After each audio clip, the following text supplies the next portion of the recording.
As you may know, I've been having issues with the car overheating, and this only became a problem since the bottom radiator hose had popped off while testing for knocking in the last video, which I'm sure you'll agree that would lead you to believe there's air in the system and we just need to bleed it again. And well, I've bled the system again and it's still overheating, which had me a little bit concerned that it could be a head gasket. Hopefully it's not, but I have since noticed that the fan motors don't seem to be doing an awful lot. On a Subaru, you have two fans and they have two speed settings, a regular speed and a high speed. Mine barely operate at regular speed, never mind high speed. Thankfully, Subaru has left us with a way of testing our fans without the need to start the car up and get up to temperature every time. So if we take a look under the dashboard of the driver's side, you'll see two green connectors that aren't connected. So if we plug these in, turn the key to ignition 2, the car will now go through a series of tests. This will test things like your relays, your fuel pump, and, fortunately for us, the fans. Both fans at both speeds. But ours don't seem to be doing an awful lot. So yeah, that's what we're going to be doing in today's video, is solving the overheating issue. I'm led to believe now that it's the fan motors at fault, so I'm going to start by removing them. And spoiler alert, I've already removed them and then put them back in because the first time round I cocked up the audio. So yeah, let's crack on. Right guys, I've put my fans back in for the purposes of the video. I've not put the pipe back in, but it's pretty self-explanatory. This would connect onto here and then onto here. So we've disconnected that, removed that. Then you've got your coolant tank. This would be in here, like so. So we would remove this, remove this. This would be clipped on, but mine was cable tied for some reason, and I've never removed it since I've owned the car, so it's not something I've done. That would pull out like so. I'm looking forward to cleaning this, give it a really good clean and make it look as good as new. Pop that there, and all this bit. These would usually be bolted. Right, so you'd have a bolt here, here, here, here, and one along here. So once we pull this out, pull this off, like that, pop that there, you've got a connector down the bottom, all the way down there on the right side, all the way down there on the right side on there. You'd probably have to lay down to get them off. Absolute nightmare.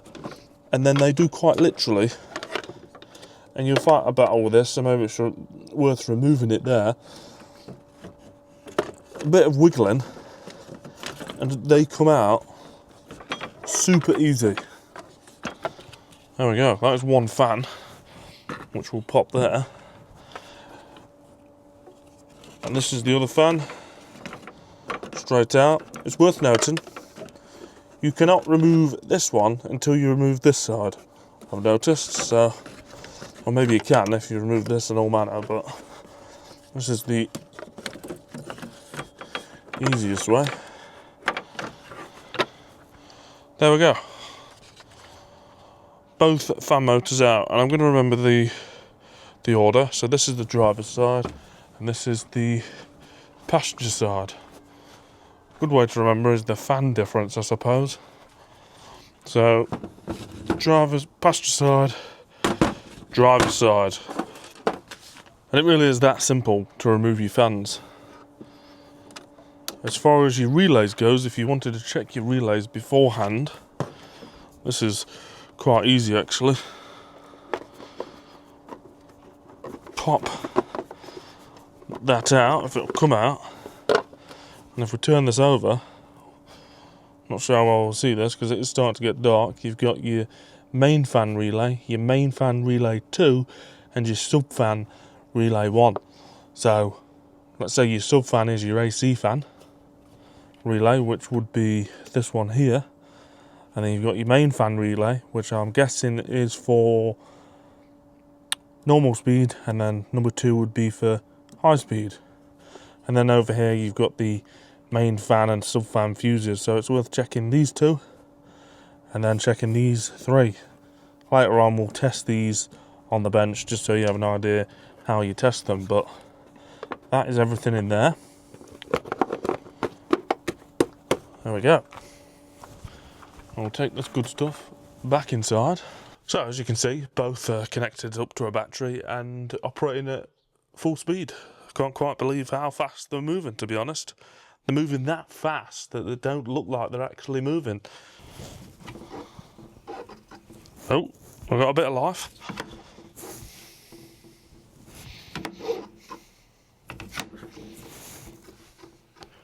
There we go. Let's try this one.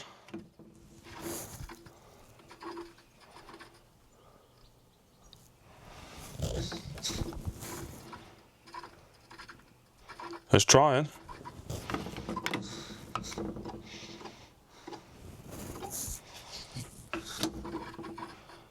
So, I needn't say any more really.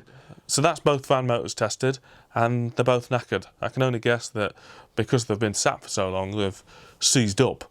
It doesn't explain why I haven't had an issue before when doing all of this testing, but maybe all the crud inside has loosened and killed them. I'm not entirely sure. All I know is we need some new fan motors. And I've had a look online and the general consensus is make sure you stick with OEM fan motors. Don't be going and buying the Mishimoto ones. Apparently you're overheating traffic and the crap. I can't give my opinion on it. I've never had them. But yeah, most people are saying stick with OEM.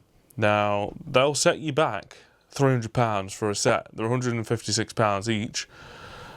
And that's quite dear. So I've managed to find some on eBay, some aftermarket equivalent from Japan for £120. I got a £20 discount with an eBay voucher. So not bad going, £120. They haven't arrived yet, so I can't, you know, fit them and test them and all of that all that good stuff. But yeah, pretty darn sure that is the problem with it. So now we've just got to wait. In other news, I've taken up Lego. I'm currently building a Ford GT. I've already built the DeLorean. I did this last year. I've built the DeLorean and the Land Rover 90. Yeah, so this is my latest one. Quite enjoying it so far. Quite enjoying it, I must admit. I nearly didn't start this video because I wanted to carry on with this, but you know, it takes me long enough to get a video out as it is. So that's that. Finally guys, I'm going to give you a quick demo on how you determine whether your relay is knackered or not, just in case you're not sure. All you're going to need is the relay itself, a 12 volt battery, but even a smoke alarm battery would probably do it, to be honest, and a multimeter that's set to ohms. You can have it on silent ohms or audible ohms, it doesn't make a difference. It just confirms that we've got continuity, aka a closed signal. So if we put it on the audible, we get the same number with a tone. Essentially how a relay works is, in this one's case, power comes through on these two terminals, which closes a coil on the inside, completes the circuit for these two terminals. So for testing it, all you need to do is apply power to the power terminals, and you should hear a click. Hopefully you can hear that. So if we put them on there, we grab our multimeter, and we've got an audible tone with a closed signal. So there we go. It's literally as simple as that. Just one thing to add, if you're unsure which are the powered terminals, just put your multimeter on ohms again. Again, it doesn't matter whether it's audible or not. And for our power, we're getting a signal, whereas if we put it on the other two, we get nothing. So that's usually a good indication with that. Yeah, there we go. That's how you test your relay. Nice and easy. It's not rocket science. Give it a shot. And let's crack on. Good news, guys. The fan motors have arrived all the way from Japan. Now, I originally said that they would cost me £120, But me being stupid, I didn't read the small print at the very bottom of the eBay listing in very small writing that said I would be responsible for paying the custom charges. So £170 that cost me all in, which is a little bit annoying, but still cheaper than OEM. So provided the work, I'm still better off. I had thought about bench testing them, but they'll probably take off like a drone and I'll break the plastic, or I'll end up frying them. So we'll cut straight to me installing them into the plastic surrounds. So I'm going to give all of that a good clean once I've got the old motors out, as I would quite like that to look nice and shiny.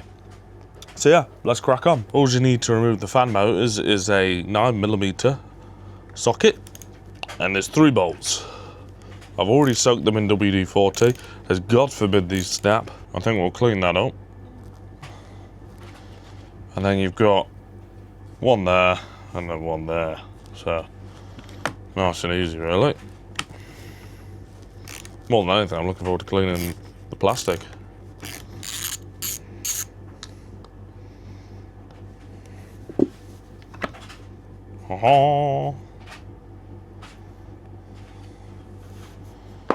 Put that to one side.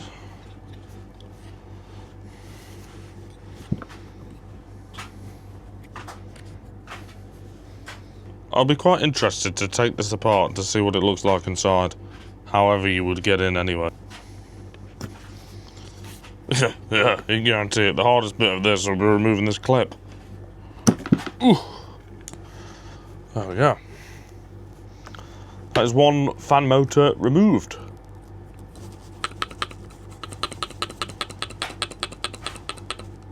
So on the face of it, I can't really see what's wrong with it. I may try dismantling it, but I don't really know how you'd get in it. So, we'll have a look later. Yeah, so as I say, that is one fan motor removed. I want to give all this a good clean before we put the new one in. I won't bore you with the cleaning process. So let's just cut to the new motor in. Right guys, I've got the new motor in and ready to go. I've gave things a pretty thorough clean and I'm really pleased with how it's turned out, to be honest. It looks phenomenal. A couple of things to note. First and foremost, I've put the wiring the wrong way. If you can imagine, it sits in the car like this and the connector is actually on this side. So I made a slight cock up on that, but easily rectified. I have noticed this cable must be ever so slightly longer because it wants to pop out every time I move it around. So, yeah, hopefully when I move it that way it's not as bad. We'll see. Next up, the new motor came with this washer underneath the nut, and when I put the fan on, it doesn't seem to want to screw down, so I've removed it. And the old one didn't have one, so I'm not entirely sure if that is required or not. Other thing, there's actually some resistance now when you spin it. The old one would just spin freely. This is quite nice. But yeah, that is that one. Fully assembled, minus the fact I've got to move the cable. Here is the other side. I mean, just look how ditched it is in comparison. It's pretty crazy, actually, when you think about it. I cannot wait to clean it. So, yeah, and just as a comparison.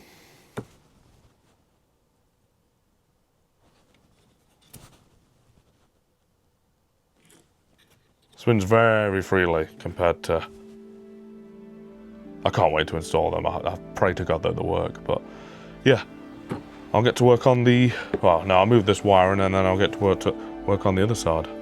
So I couldn't contain my excitement, it seems, because I've got no footage of what it looked like after I gave it a clean. So here's me putting it back in the car instead.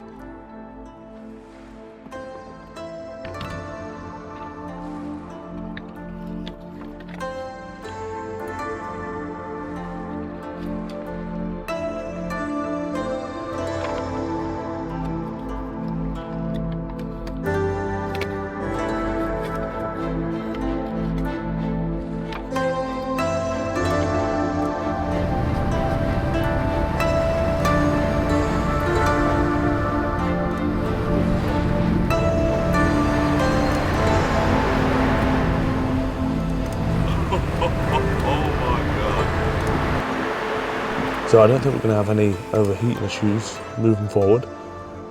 I don't think they've ever sounded that loud, but yeah, I can't quite believe that. I'm over the moon. I've still got to bolt it all in, which I'll do over the weekend. What is a little bit annoying is the fans and the motors look really clean, and the rest of the engine does look a little bit tired. So I'm going to have to really go around this engine and give it a really good clean. There's not much plastic, so it's a little bit more difficult than, say, a newer car to clean, but I'll give it a shot. Also, in a later video, I do want to swap out this radiator for a Koyo one.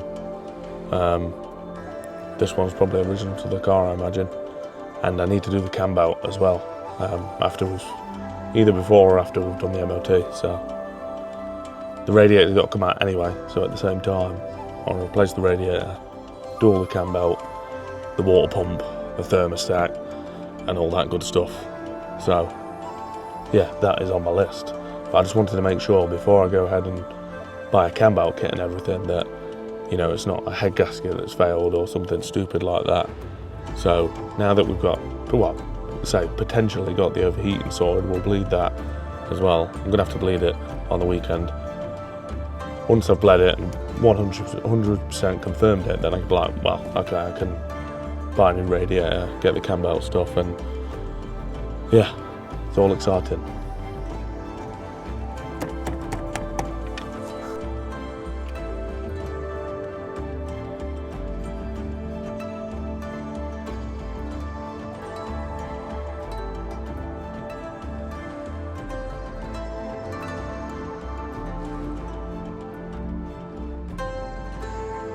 As promised, I've gave the coolant reservoir a good clean, and well, it almost looks new, to be honest.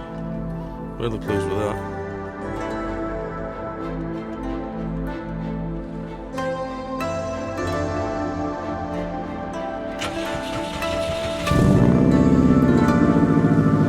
Oh, fucking close.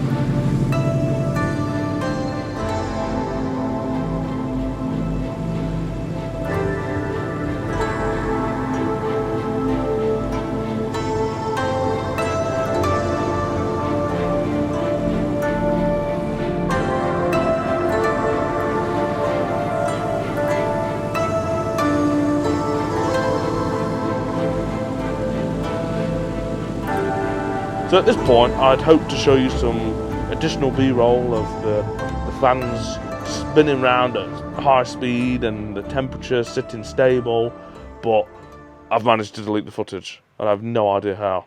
I transferred it from the SD card to the computer, and it's just vanished. It's not on the computer, it's not on the SD card, it's just gone. I have no idea where it's gone. I've tried recovering it, but it's just gone. So unfortunately, you're just gonna have to take my word for it that it does work. And believe me, when it was when the fans started kicking in at high speed, it was blowing out some serious warm air. I had a mini furnace on the go.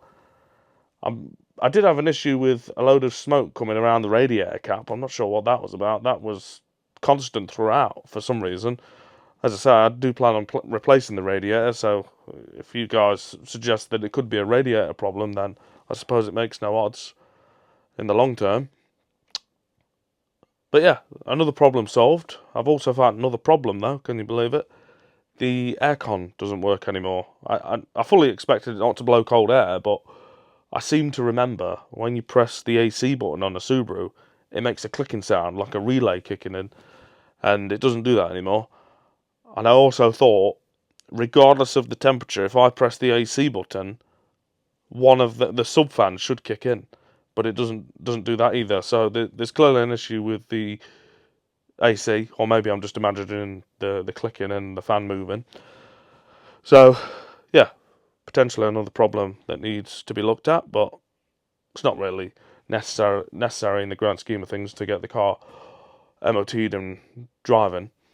So yeah, with that, that's going to be the end of the video. Thanks for watching. We've solved another problem. Can you believe it, guys? We're slowly, very slowly getting there. In the next video, we're going to be doing something that definitely isn't required to get this car on the road. I'm going to be transforming the interior into an S204 one, and I won't say any more on it. If you know, you know. If you don't know, you'll find out in the next one. I'm quite excited. Yeah, bit of a mad purchase, impulsive purchase you could say, but I'm quite excited nevertheless. So, yeah, like, comment, subscribe and all that rubbish, and I'll see you in the next one. Bye-bye.